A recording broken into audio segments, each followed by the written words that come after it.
honnêtement, je pense qu'il y a personne qui se lève un matin puis qui se dit ouais, ben alors, voilà, je vais devenir archéologue, c'est tout.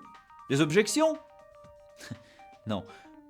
En fait, c'est plus subtil, c'est intérieur, c'est comme un virus. On est frappé, puis là, tout à coup, bang! C'est la piqûre. La vraie, puis ça change tout pour toujours. We went on a dig, and I remember just thinking, I'm having so much fun. If you could do this for a living, that's what I'd like to do. If I could actually make a career out of digging in the ground, and then at night you'd catalog artifacts and you go to town and you drink beer and shoot pool and in a little community somewhere and get to know the people and come back and dig again the next day. And I thought, this is a pretty good life. You know, if you could do this for a living, I think I could be happy. J'ai eu vraiment le déclic pour l'archéologie. La première fois que je suis venue à Québec, puis que j'ai vu les fouilles sous la terrasse du frein, on fouillait, je pense que c'était les bâtiments secondaires du château.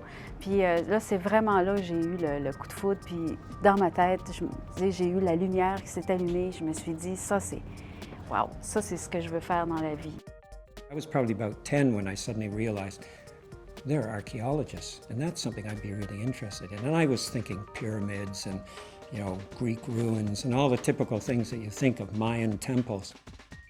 I volunteered for a conference that was coming to town. It was the Canadian Archaeological Association conference. And I was there to make sure the slide projector didn't blow a light bulb. I found it absolutely amazing that someone could go out into the bush and study tin cans or rusty nails or stone chips. Sixième année. Et puis, on avait un cours d'histoire et on nous avait défini, je me souviens encore de ce texte, définition de l'archéologue. L'archéologue, c'est un détective. Détective? Ça serait super! Qui découvre des indices pour raconter l'histoire d'un peuple ou d'une civilisation perdue. Il y avait des fusils, des balles, des boulets de canon.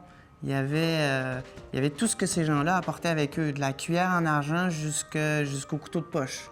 Et quand on trouve des objets comme ça, on ne peut pas faire autrement que d'adorer ce métier-là. Donc, à partir du moment où j'ai fait ce chantier. Je vous avertis, que vous ayez 7 ou 77 ans, le virus de l'archéologie, ça s'attrape. Vous ne pourrez pas vous empêcher de sauter dans un trou de boue pour commencer à chercher et découvrir ce qui nous allumait des siècles plus tôt.